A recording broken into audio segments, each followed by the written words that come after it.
Hello everyone, welcome to Rao Online. This is Dr. Aditi here. I'm a consultant in internal medicine working at Mehta Hospital, Chennai, and today we are going to learn how to approach a patient with renal stone disease. So let us start with the causes of renal stone formation. So the most important cause for renal stone formation is decreased urine volume. This is the most important cause, this is the most common cause, and this is the most easily correctable cause. So decreased urine volume often resulting from poor hydration is one of the most common causes for formation of renal stones. The next important cause is urinary stasis. Now any anatomical factor which increases the urinary stasis will promote renal stone formation. Dietary factors.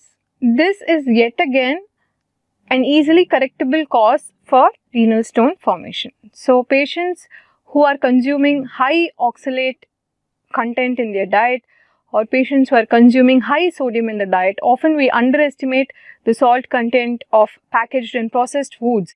And in today's day and age, the intake of processed packaged foods is very high.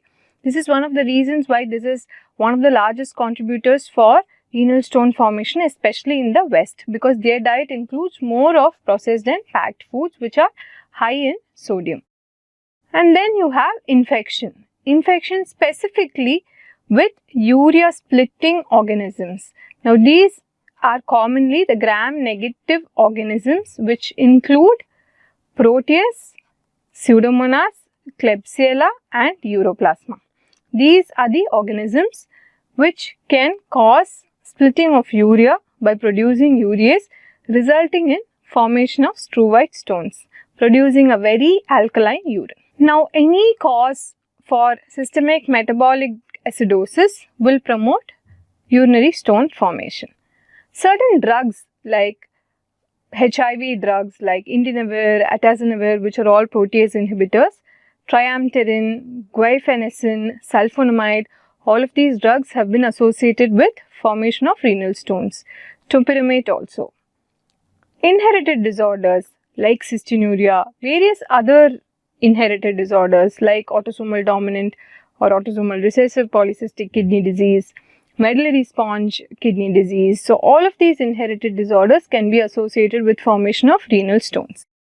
Then metabolic disorders, any condition causing hypercalciuria, causing hyperuricosuria, hyperoxaluria or hypocitraturia can all result in formation of renal stones, and this has to be kept in mind, because when you do see a patient with any of these potential etiological factors, do make sure that you check them out for the presence of a renal stone, because often a large proportion of renal stones are asymptomatic and the eyes only see what the mind knows, right? So it is important to be aware of these facts. So looking at pathophysiology, let us look at the factors which promote renal stone formation. The first, as we already saw, is decreased urine volume. This is one of the most important and most commonly associated factor with renal stone formation.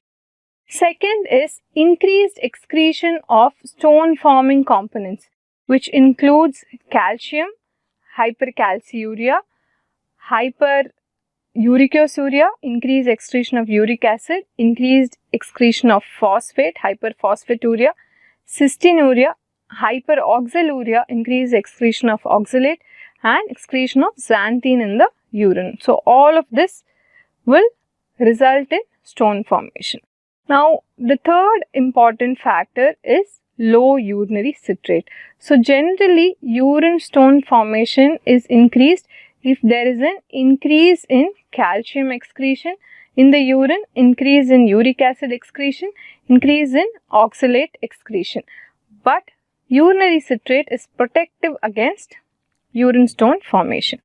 So when there are conditions which reduce urinary citrate, that can again precipitate renal stone formation. In addition to this, any condition which can reduce the urinary pH, in other words, any condition which can promote urinary acidity can also promote renal stone formation. So these are the most important pathophysiological factors. So, increase in urinary calcium oxalate or uric acid, or decrease in urine volume, pH, or urinary citrate. So, it's easy to remember.